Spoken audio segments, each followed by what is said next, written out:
be named without risk of damage to ourselves, meaning that I'm recognizing that there's a mystery. I'm recognizing that there's entity, power, whatever you want to call it, but not calling it anything. Right? And so, and recognizing that it is in that mystery that I live and move and have my being. Right? But I'm just not going to give it a name. Right? So it's kind of starting off with the Tao, because that's how the Tao begins. It's like the eternal Tao, as soon as you name it, it's not the eternal Tao anymore. So if we want to walk in that kind of supernatural perspective, I think it's going to require that we walk where there are no names. So I'm glad you brought in Paul and that idea of in him I live and move and have my being, because part of Paul's response that he quotes from a Greek statue poet, and part of Paul's criticism is that there, in their philosophical or theological worldview, there was a God they couldn't name. And Paul wanted to give a name to this God. So how would you respond to that? Going back to Benjamin's very articulate, circular way of, coming to the truth and epistemology, is that not going back to what Paul argued against? Well, I think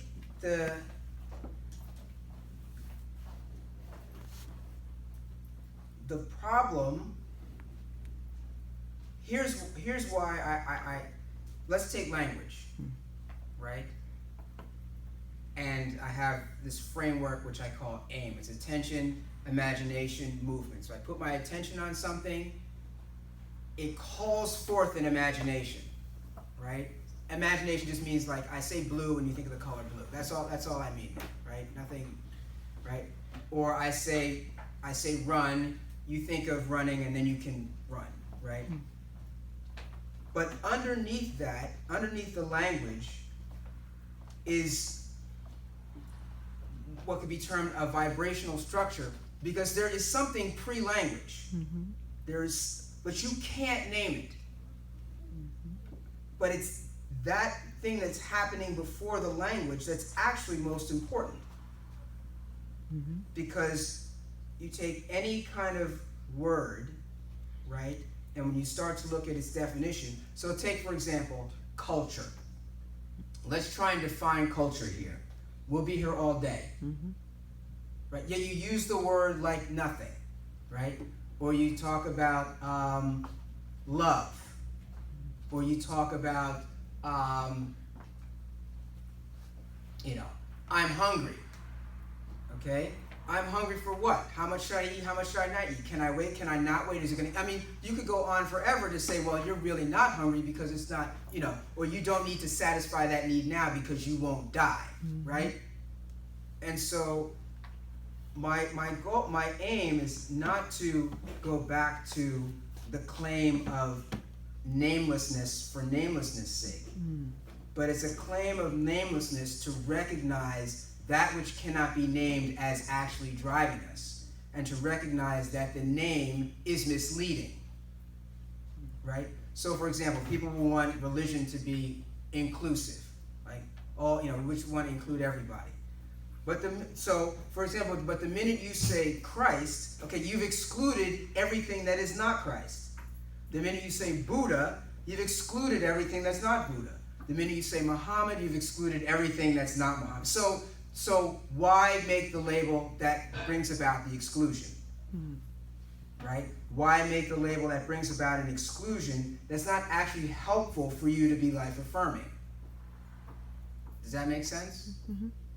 So that's kind of my response to why go back to, so instead of saying, in him I live and move and have my being, you could just simply say, I live and move and have my being. Right? And and you don't need to name it because it's ever present. It's ever present, it's unavoidable, it's always involved in what you're doing. Mm-hmm. Right? Mm-hmm.